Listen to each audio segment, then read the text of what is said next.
नमस्कार दोस्तों, हमारे यूट्यूब चैनल आज के बाद चैनल में स्वागत है। आज हम बात करेंगे बंगाल पॉलिटिक्स के बारे में। बंगाल पॉलिटिक्स में आने वाले 2029 के चुनाव के बारे में। बंगाल में अभी जो टीएमसी पार्टी है टूट के क्या बन गई है, NCPI, national citizen party of India. वो भी त्रिपुरा की पार्टी है और 2029 में लोकसभा चुनाव होंगे। ये सारी पार्टी ममता बनर्जी के चेहरे पर जीती हुई पार्टी है। टीएमसी पार्टी जीती हुई, बाद में परिवर्तित हो गई है।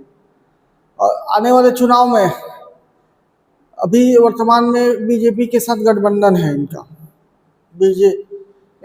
एनडीए के साथ गठबंधन है एनसीपीआई का, बीजेपी का एनसीपीआई का गठबंधन है। तो आने वाले जब 2029 में चुनाव होंगे तो क्या परिस्थिति बनेगी, इस पर बात करेंगे। क्योंकि बीजेपी अभी जोड़ तोड़ की राजनीति कर रही है। जोड़ेगी क्या, तोड़ने की राजनीति, पूरे विपक्ष को तोड़ने का प्रयास कर रही है। और ऐसा तोड़ने का प्रयास कर रही है ताकि संवैधानिक संशोधन बिल पास हो सके। परिसीमन बिल मुख्यतः उनमें से है, और उसके बाद महिला आरक्षण बिल, यूसीसी वगैरह भी है, यूनिफॉर्म सिविल कोड। लेकिन वही बिल अगर पास हो जाती है तब तो ठीक है, सीटें बढ़ जाएगी, 50% सीटें बढ़ जाएगी, तो 42 से वहाँ लगभग 60-65 सीट हो जाएगा। पश्चिम बंगाल में तो 20 सीट देने को तैयार हो जाएगी। लेकिन अभी की परिस्थिति में अगर परिसीमन नहीं हुआ, एनसीपीआई के आने से बीजेपी को कोई फायदा नहीं हुआ, तो उसको एनसीपीआई को 10 सीट देने को तैयार नहीं होगी। क्योंकि बीजेपी ऐसी पार्टी है जो 2024 के लोकसभा इलेक्शन के बाद हर राज्यों में चुनाव जीत रही है।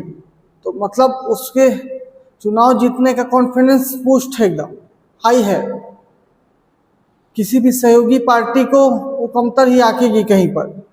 और ऐसी सहयोगी पार्टी जो टीएमसी से टूट के, उनके पक्ष से टूट कर एक नई पार्टी बना ली है, उसको जीतने का क्या उम्मीद करेंगे। उनके अगर लीडर की बात किया जाए तो NCPI, national citizen party of India की लीडर, अभी लोकसभा लीडर है काकोली घोष। ऐसे दूसरे तीसरे नंबर के लीडर को वो लीडर बना देगी बीजेपी गठबंधन के, और उनको 10 सीट देने को तैयार नहीं होगी अभी की परिस्थिति में, अगर अभी के परिस्थिति में चुनाव हो जाए। क्योंकि बीजेपी के लिए बंगाल एक बूस्टिंग स्टेज है और आने वाले समय में उसको ज़्यादा से ज़्यादा सीट जीतने का मौका है उस पर।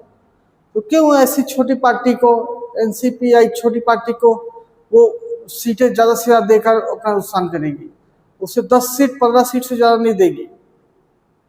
तो दोस्तों, एक बीजेपी गठबंधन में जो आंख मूंद कर अभी कूद जा रहे हैं विपक्षी पार्टी, आने वाले लोकसभा चुनाव में उनको उसी नेशनल पार्टी, उसी एनडीए के साथ उसका टकराव होगा। और उस परिस्थिति में भाजपा की तय करेगी किस गठबंधन को क्या देना है। और विपक्ष के लोग एक गुड़ में जैसे मक्खी चिपकती है वैसे चिपक गए हैं। लेकिन अगर संवैधानिक संशोधन बिल अगर पास नहीं होते हैं तो एक मक्खी को चूस के फेंक दिया जाता है, वैसे ही इस सारे गठबंधन पार्टी को बीजेपी छोड़ देगी। क्योंकि उसका सिर्फ गठबंधन, ये जितने नए गठबंधन पार्टी, नए पार्टी टूट के जुड़ रही हैं उससे गठबंधन हो रही हैं, उस पार्टी से वो सिर्फ संवैधानिक संशोधन बिल पास करना चाहती है।